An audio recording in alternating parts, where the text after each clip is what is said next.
Welcome back to my channel. If you get scared even a little bit, then this video might not be for you.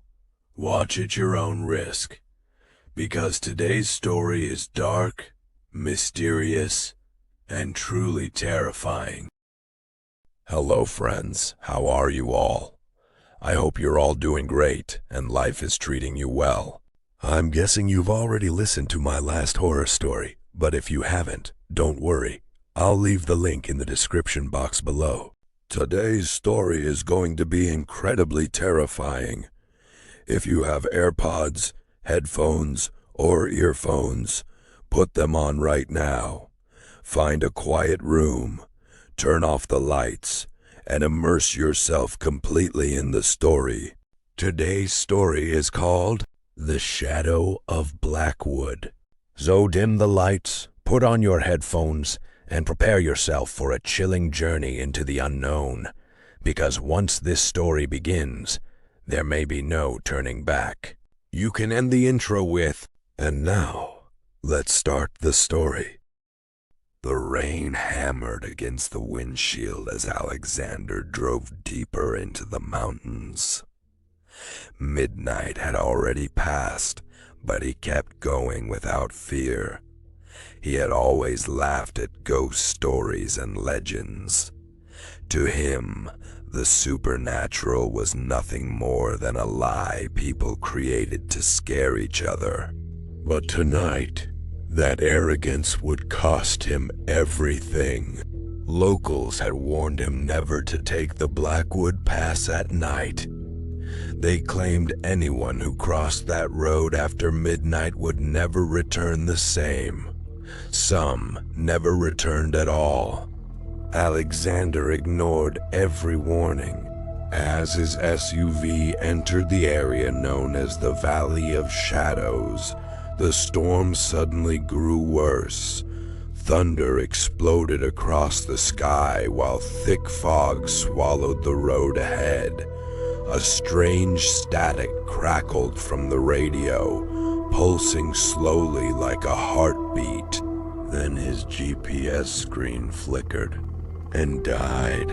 The temperature inside the car dropped instantly. Alexander frowned and pulled over to the side of the road. Something felt wrong with the vehicle. The SUV suddenly felt heavy, almost like something invisible was dragging underneath it. He stepped out into the storm. The moment his boots touched the wet ground, an icy gust of wind passed through his body. Not around him, through him. The forest was silent. No insects, no animals, nothing. Only the sound of rain and his own heartbeat. Then he saw someone standing near the edge of the road. A young man. His clothes were old and torn, soaked by the rain. His head hung to one side at a disturbing angle, almost broken. Alexander forced himself to stay calm. "Hey," he shouted. "Are you okay? Do you need help?" The figure didn't answer. It slowly moved closer. Alexander's breathing stopped when he realized the boy's feet were not touching the ground. He was floating. Panic exploded inside him. Alexander rushed back into the SUV and locked the doors. His hands trembled violently as he tried to start the engine. Then he looked into the rearview mirror.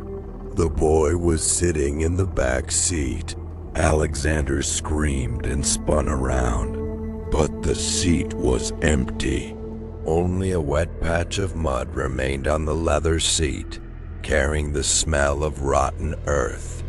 The engine suddenly groaned as if someone was holding the car in place. Frost spread across the windows from the inside, while the air became painfully cold. Then a raspy whisper came directly beside his ear. "Alexander, you chose the wrong path. And now, there is no escape. The SUV suddenly lost control.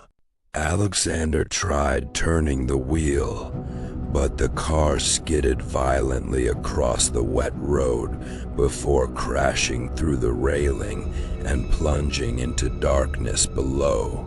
Everything went black. When Alexander opened his eyes again, he was no longer inside the SUV. He was standing in the middle of a dead forest. Ahead of him stood a ruined ancient temple covered in shadows, and surrounding him were people, dozens of them. Every single one stood with their heads tilted at the same broken angle as the boy on the road. One of the figures slowly lifted its face. Alexander nearly collapsed in horror. Its eyes were gone. In their place were deep bleeding holes dripping black liquid down its pale skin. Alexander turned and ran. And again, and again. He was trapped, not in the forest, but in something far worse. A place where escape did not exist. The screen glowed weakly in the darkness, but there was no signal, only a countdown. 9 Uhr. Las 8:59. Las 8:58. With every second that passed, Alexander felt weaker. His body grew heavier while an unbearable cold spread through his chest. It felt like something was draining the life out of him. Tears filled his eyes as he screamed into the darkness. "Please, let me go." Suddenly, everything became silent. The shadows vanished, parked safely outside the city. Morning sunlight shone through the windshield. For a moment, he thought it had all been a nightmare, until he looked at the back seat. Wet mud still covered the leather, and the smell of rotten earth still filled the car. Alexander sold the SUV a week later. He never traveled alone again. But even now, years later, you woke us up, Alexander, and one day we will come back for the rest of you. And that is where today's story ends, my friends. I really hope you all survived this nightmare. If this story scared you and you liked it, please go ahead and hit that like button. If you're new to the channel, don't forget to subscribe so you never miss an episode. I'll see you in the next horror video. Until then, goodbye.